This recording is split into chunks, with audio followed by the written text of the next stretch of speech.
Welcome back to the second relationship series video. Today, I'm going to dive into why we fight like we do and why the distance can start to grow in any good relationship. If you missed the first video, click here to go back and watch it. The information in that video is foundation to what I'm covering today.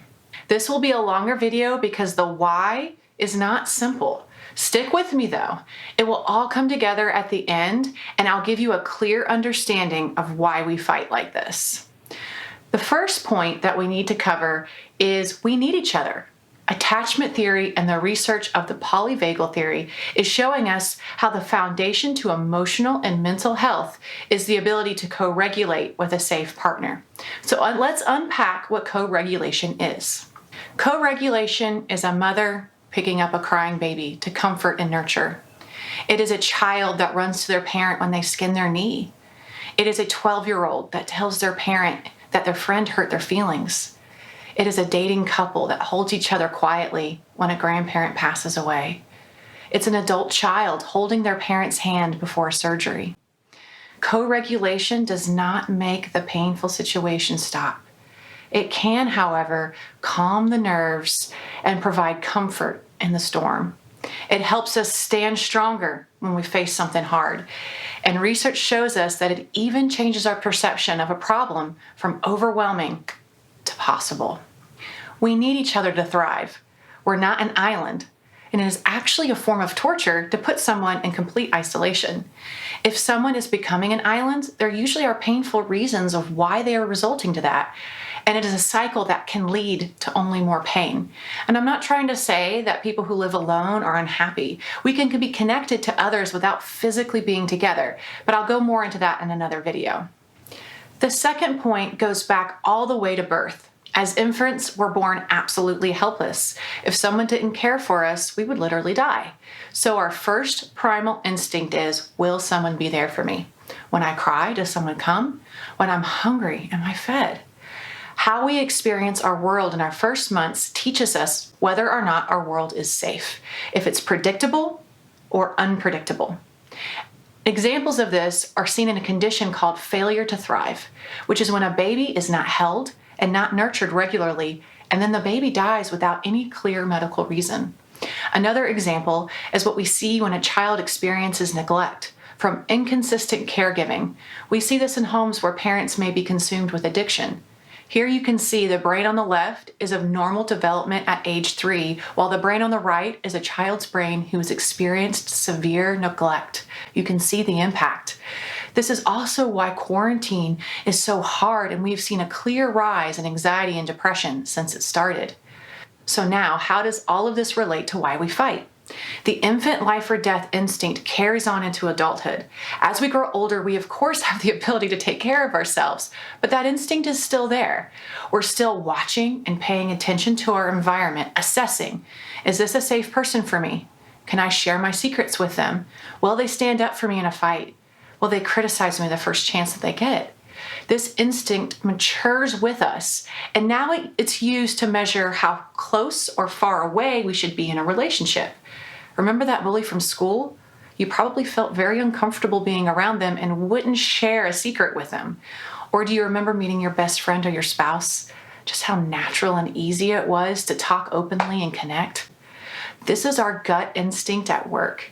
And thanks to the polyvagal theory, we now know exactly where this gut feeling is coming from, our vagus nerve. And again, I'll speak a little bit more on this in another video. My third point brings the first 2 points together. If we need someone to be there for us, and our assessment of our environment is that they won't be, it can cause a full life or death panic response, which looks like fight, flight, or freeze. Sue Johnson calls this primal panic. She writes, losing connection to a loved one jeopardizes our sense of security. Our alarm system activates and we are flooded with fear. This is what happens inside of us during a fight. This does look different in different relationships, from casual acquaintances versus our intimate and close relationships. The closer you are, the stronger you will react. You see this play out in your life by thinking about a different reaction you may have with a neighbor you feel mad at versus feeling upset or let down by a partner of yours. The neighbor, you may be frustrated, but you won't blow up. However, we lose our minds sometimes in a fight with our spouse, saying things that we later regret. Now, the fourth key will unpack why we can get in the same fight different day. According to the EFT literature, that fight or flight response in a relationship looks like pursue or withdraw. The fight or flight is literal when there's a bear in the woods and we're running away or fighting back. But in relationships, the fight is a pursuit. They are fighting for the relationship. While the flight, they withdraw from the fight. So let's unpack what this looks like in real time. The pursuer is raising their voice to make their point over and over again, trying to convince the other why they're wrong. The pursuer fights to save the relationship, but that fight response is all about winning at all costs, not about connecting. On the other hand, the withdrawer is shutting down, avoiding topics. They're saying anything that the other wants to hear to appease and make it stop. The withdrawer is avoiding the conflict that they fear is hurting their relationship. But that flight response is all about getting away at all costs, not about connecting. So both backfire. The pursuer sees the withdrawer as, why don't you care? Doesn't this matter to you? If we don't resolve this, we're in trouble. The withdrawer sees the pursuer as, why do you keep attacking me? If we keep fighting like this, we're in trouble. Both want connection.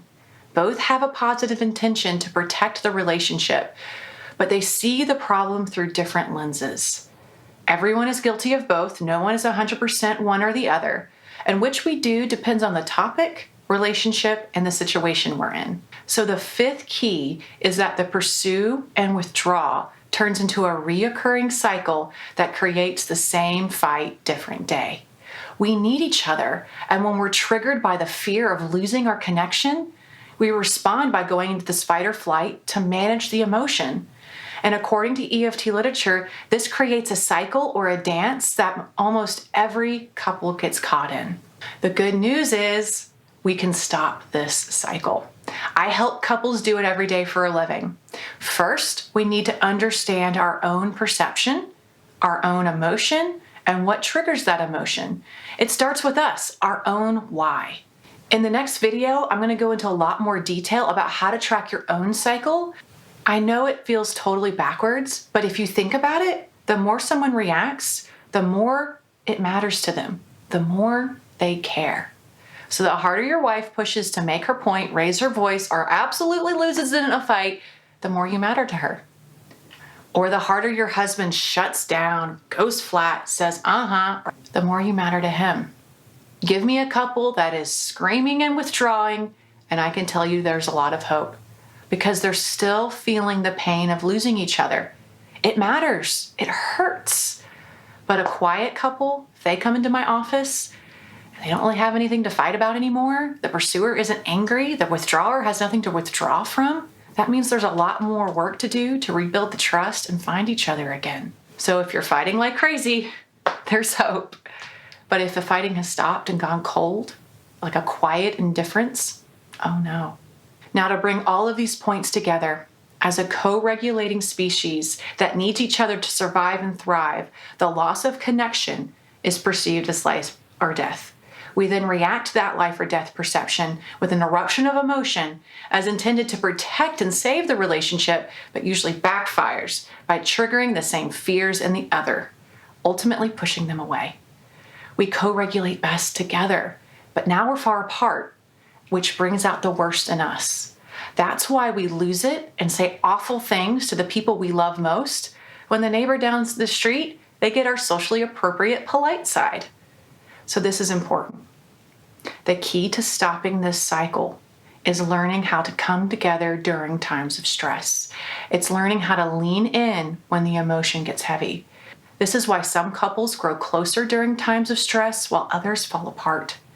Each stressful situation is an opportunity to feel supported and understood. Feeling united when facing conflict naturally soothes our stress response. It gives us hope and brings out the best in us. This is true with conflict that you face together or conflict that's between you. And how to lean in during conflict is going to be in future videos, so stick around. If you found this video helpful, please hit the thumbs up. It helps spread it to others, so thank you. Next is answering the question of how. How do we stop this and how do we start leaning in? So in the next video, I'm going to help you track the cycle in your own relationship and help you answer that question.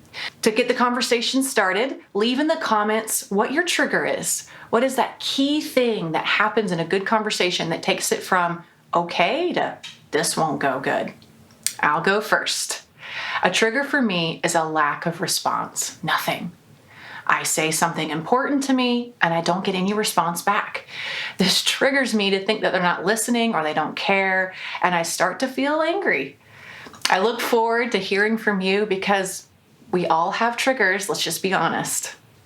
My book recommendation for this video is Hold Me Tight by Sue Johnson. She also wrote a Christian version that incorporates faith called Created for Connection. Here it is right here. Links to both are in the description below. If the next video is already launched, you'll see it here. If not, you can click the circle to subscribe so you'll see it coming out next week. I'll see you there.